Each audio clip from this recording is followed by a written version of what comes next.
Well, we're back at it here this morning. We've got a couple of problems that developed here last night. One is kind of associated with the other one. We're going to go ahead and replace that spring. I finally got a new one here. This was dropped off here yesterday. And the other day, when that spring broke, we ended up heating it up, putting a hook, making it so that it had a hook in it again. And I was worried about that spring breaking. No one had one in stock. So I didn't put as much tension on it as what there is supposed to be on it, because I was worried about breaking that hook off again. And I think that has created another problem for us. I've got wet corn in the bin. There's 36% corn. And when I went to unload the last bin last night, it started to unload. And then it quit. It burned the belts up on the unloading side here. I think the reason why it burned the belts up, I'm hoping this is the reason anyways. I'm hoping that the belts got burned up from that spring being set a little too weak. Now that hydraulic cylinder right there is a single acting cylinder. And once you go to turn off the grain tank unload, it releases the hydraulic pressure going to that cylinder, so the oil has to escape out of that cylinder while this spring is pulling that mechanism back. And I'm assuming that it wasn't returning that fast enough and quick enough, and it was always kind of wearing on the belts. So I'm hoping that is the problem that we have. With this corn being on all night, we might have more problems than just replacing the belts. Now, these two sprockets here are hooked to the augers that bring it over to this one side of the bin. And then we've got this one sprocket here that runs the actual vertical auger and whatever. And all there is to fix this or help things out to get the grain unloaded from, it not having to start under pressure, is there's a couple of plates that you could take off and you can unload that vertical auger. And as far as the horizontal auger goes, there is an inspection cover right there that we can take off to run the corn out. From there, there's another one right there. I'm hoping I don't have to do that. I'm hoping I can just get a new set of belts on there along with the new spring and just give her. The other thing I thought about doing here was shortening up this chain so that this is running just the unloading auger and not the bin augers.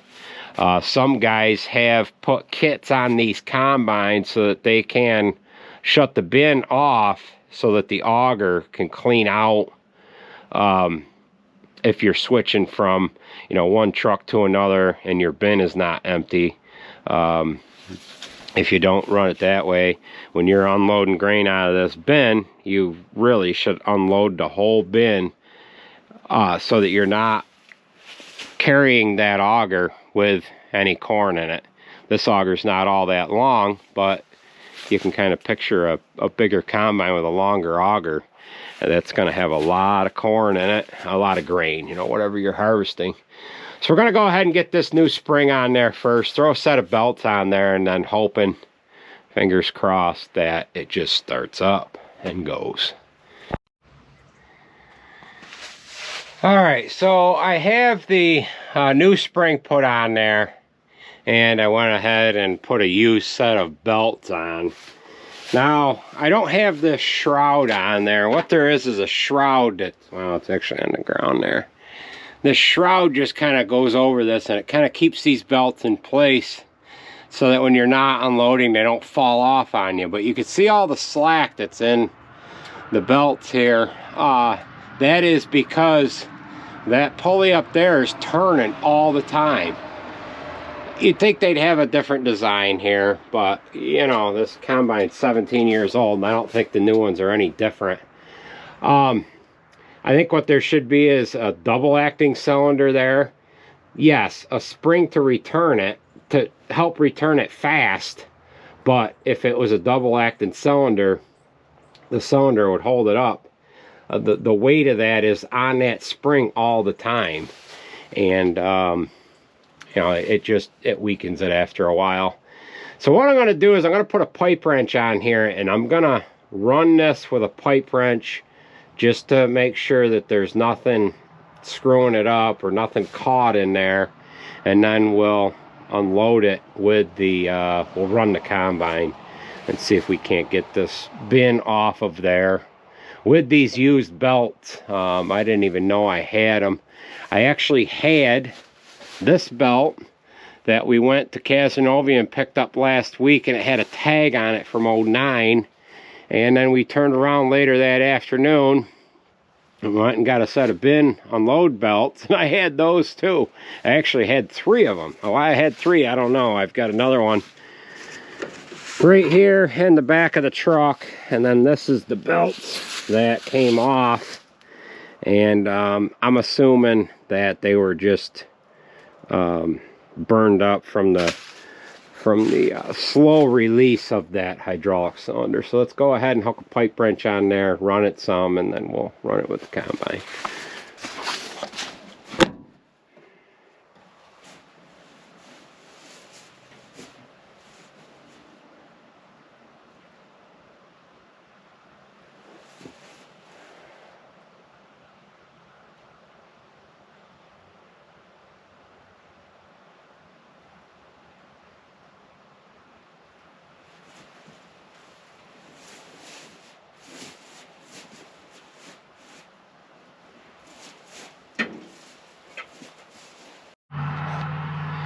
Alright, we got that to turn a little, not much. We're going to go ahead and try it. If it doesn't work, we're going to have to open up that sump and or take these caps off of the side of the auger here so that we can kind of clean things out, so that we can take some pressure off of things. Everything looks fine. The gears that come together down in here look good. It did not shear the pin. You'd think that would have sheared the pin on that pulley, but it hasn't done that. So let's go ahead and try it.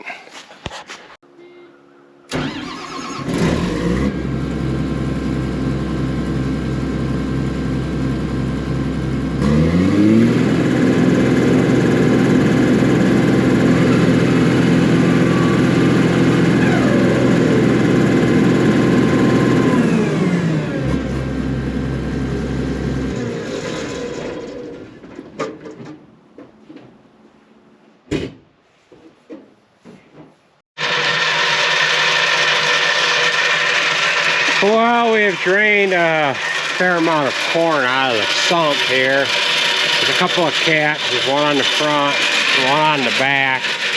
Removed those, poked as much as I could out of there. I have turned that sprocket some, and I think it's going to go here now. We'll try turning it a little more here, and then we're going to try it again.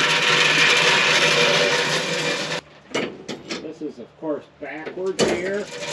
I can turn it pretty good. Now we'll try it forward.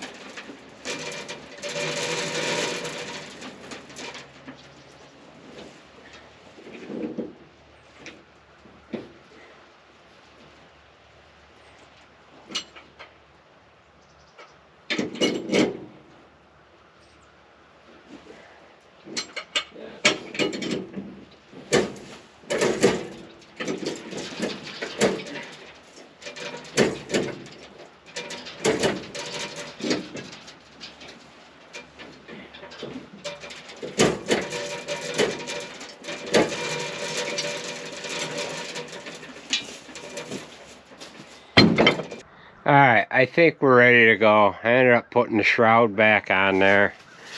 We dumped quite a little bit of corn out, maybe skid steer bucket full. Got my covers back on there. I do need to tighten that drive chain up, but we're going to make sure this is going to run first before we go and tighten that up, because I might want to bypass those two horizontal augers that bring it to the outside and just run the vertical auger and this horizontal one. I did not take the caps off right there because I can kind of turn it by hand now. So I'm thinking it's going to start up and run and unload itself. So if it doesn't, we'll have to pull them caps off, pull the sump covers back off, run it all out, turn it a little bit more by hand, and probably have to run it with those caps off in there just to ease everything up here so that it'll run easy so that we can get it empty. Once everything is up and running wide open, everything goes smoothly. But once those belts got weak, it loaded the system, and then now it's starting to start up under load. So let's go ahead and give it a try.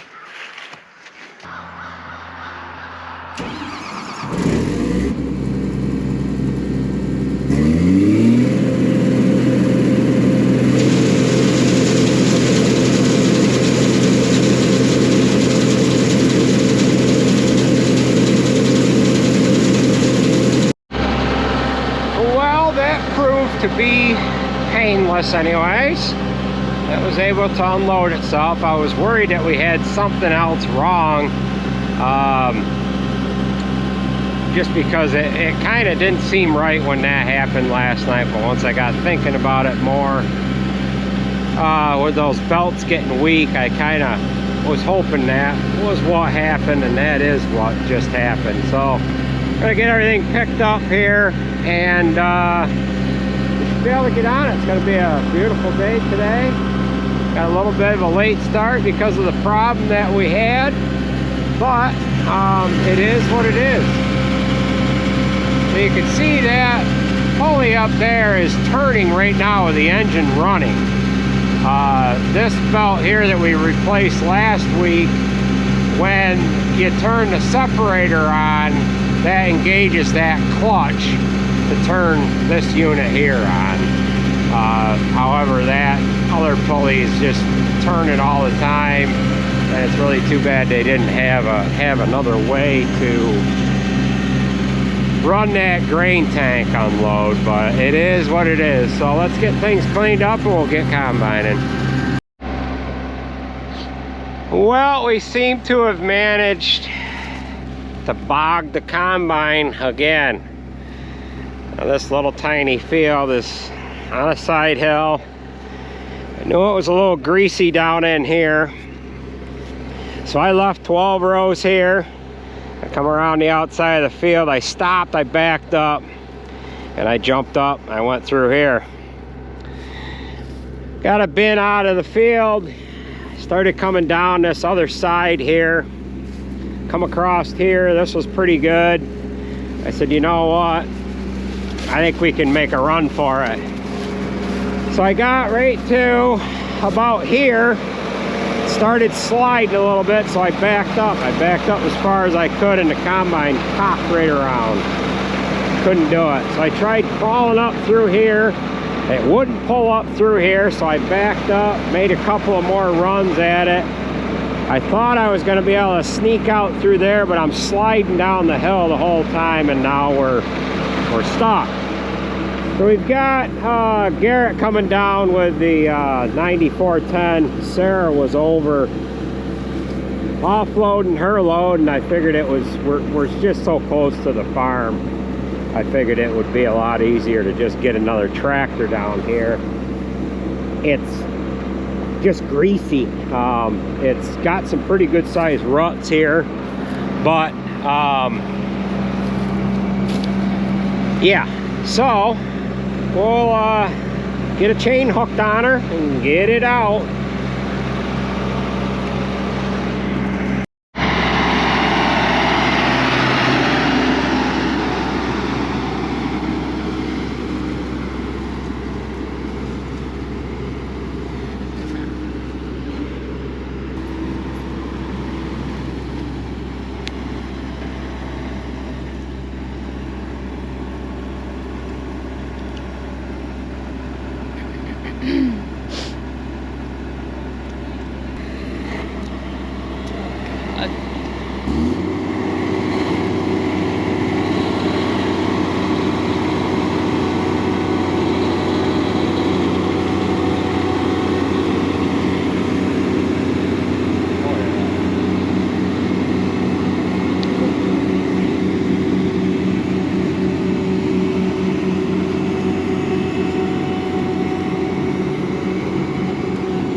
All right, so Jared, he got the 4450 stuck down in there plowing one time, and that's probably the hole that I ended up going into was probably what he got stuck in.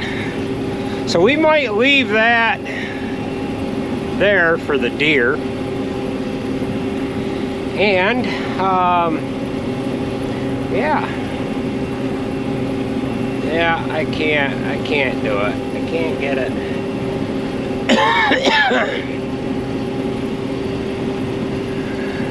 Let's try it.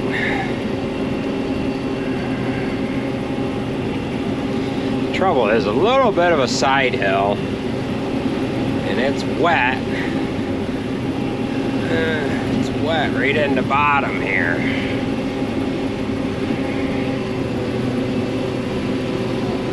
And we're fighting.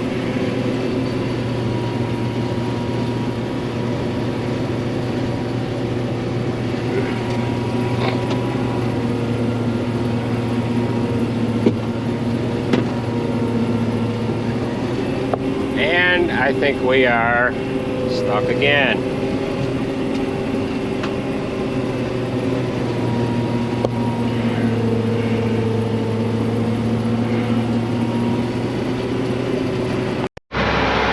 Number 2. Did we not learn anything? No. So you got, you get 2 more. Yeah. So, all right.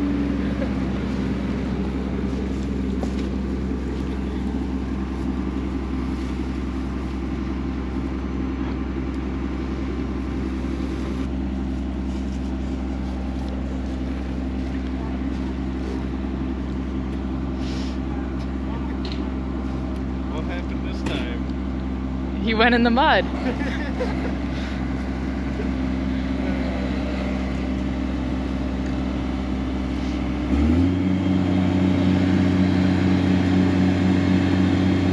Oh.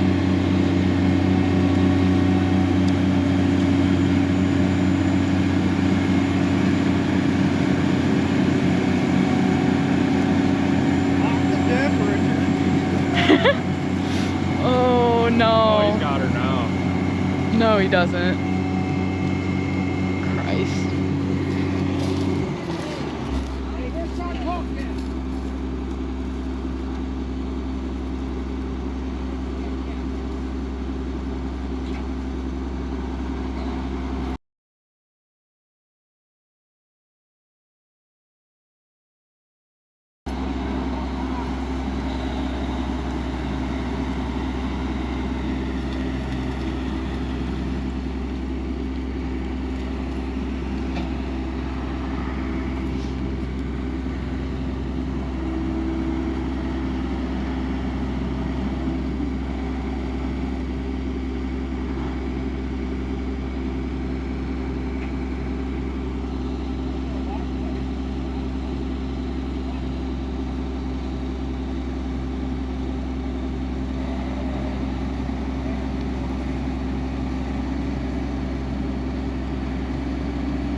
back in business. We got out of that pickle, not once, but twice. What a freaking joke.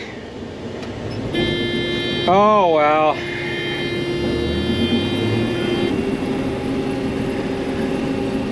We gotta back up a little bit here. And then we need to go, alright. Let him out. We're only a couple miles away from the farm. And it was a lot better to just use the 9410 than it was to try to use the 7290. Because I don't think the 7290 would have got us out of there. It was stuck a lot worse than we were last week. But like I was saying before I stepped back into it, Jared got stuck down in there with a 4450 about 10 years ago, plowing, and the tractor was sunk right up to the frame rails. And that first spot I got stuck in, I must have been in his old holes. Then I got away from that and then come down in that second time, and I thought I was out of the danger zone, but that wasn't it. So we'll keep the excitement to a duller roar here, but everything's been working good with the grain unload system here. I'm still running them older belts, and it's staying going here. So we're just gonna keep at it, folks, and that is gonna be it for the excitement for today. Thanks for watching. I used folks again. I gotta call you guys viewers. Take it easy, viewers.